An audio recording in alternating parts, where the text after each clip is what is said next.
ಅಣ್ಣ ಯಡಿಯೂರಿಂದ ಕರೆಕ್ಟ್ ನಿಮ್ಗೆ 9 ಕಿಲೋಮೀಟರ್ ಆಗುತ್ತೆ. 9?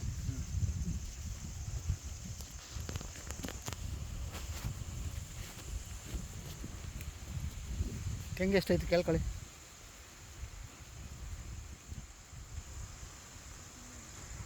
ಇಲ್ಲಿ ಕರೆಕ್ಟಾಗಿ ಯಡಿಯೂರು ಬಸ್ ಸ್ಟಾಪಿಂದ ಬರ್ಕೊಂಡ್ರಣ 18 ಕಿಲೋಮೀಟರ್. ನೀವು ಜಮೀನು ತೊಗೊಂಡಿದ್ದೀರಲ್ಲ, ಆ ರೋಡಿಂದ ಬರ್ಕೊಂಡು 16 ಕಿಲೋಮೀಟರ್. ಆ ಕಾಳಿನಲ್ಲಿ ಬರ್ತೀರಲ್ಲ, ಗೊತ್ತಾಯ್ತು.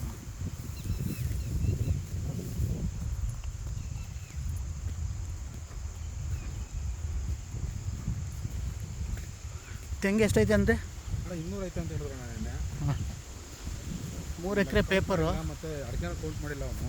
ಅಲ್ಲಲ್ಲ 3 ಎಕರೆ ಪೇಪರು. 3 ಎಕರೆ 23 ಕ್ವಿಂಟಲ್, 20 ಕ್ವಿಂಟಲ್ ಪೇಪರು. ಹಾಂ, 20 ಕ್ವಿಂಟಲ್ ಖರಾಬು. 20 ಕ್ವಿಂಟಲ್. 4 ಎಕರೆ. 3.5 ಎಕರೆನಾ ಇದು? 3.5 ಎಕರೆ ಪೇಪರ್ ಇರೋದು. ನೋಡ. ಇಲ್ಲ 3 ಎಕರೆ ಪೇಪರು, ಅರ್ಧ ಎಕರೆ ಖರಾಬ್ ಬಂದರೆ ಇಲ್ಲ ಒಂದ್ಸರಿ ಆರ್ ಟಿ ಸಿ ತರಿಸ್ಕೊಂಡು ನೋಡಿ. ಇಲ್ಲ 3.5 ಎಕರೆನೇ ನೆನ್ನೆ ಟೈಪ್ ಮಾಡೋಕ್ಕಿದ್ದೀನಿ.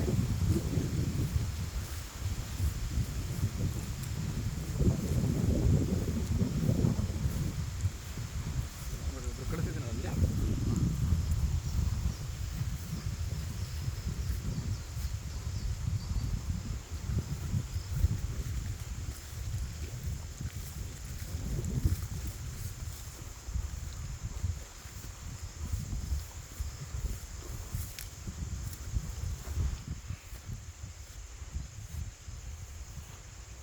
ಕೆರೆಗೆ ಅಟ್ಯಾಚ್ ಇರೋದ್ರಿಂದ ನೀರಿಗೇನು ಸಮಸ್ಯೆನೇ ಇರಲ್ಲ.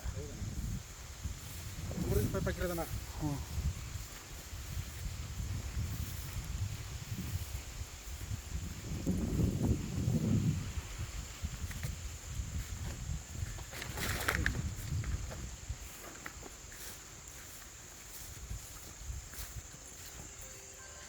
ಹಲೋ ಹಲೋ ಹಲೋ ಹಲೋ ಹೇಳಿ ಸರ್. ಇನ್ನೂ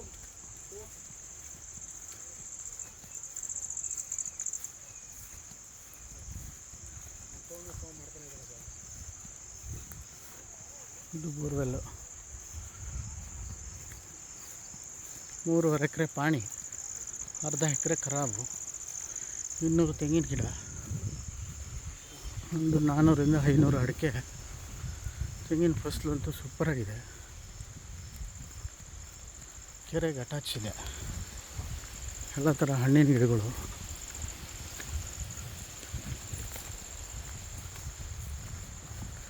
ಯಡಿಯೂರಿನಿಂದ ಒಂದು 18 ಕಿಲೋಮೀಟ್ರ್ ಆಗುತ್ತೆ.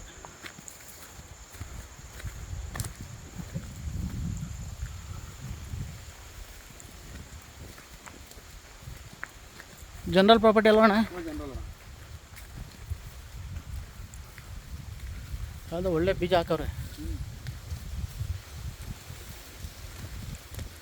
ಅಂದರೆ ಕೆರೆ ಮಣ್ಣು ಎಲ್ಲ ಗೋಳು ಎಲ್ಲ ಹೊಡೆದ್ಬಿಟ್ಟಾರಲ್ಲ, ಕಿತ್ಕೊತೈತೆ.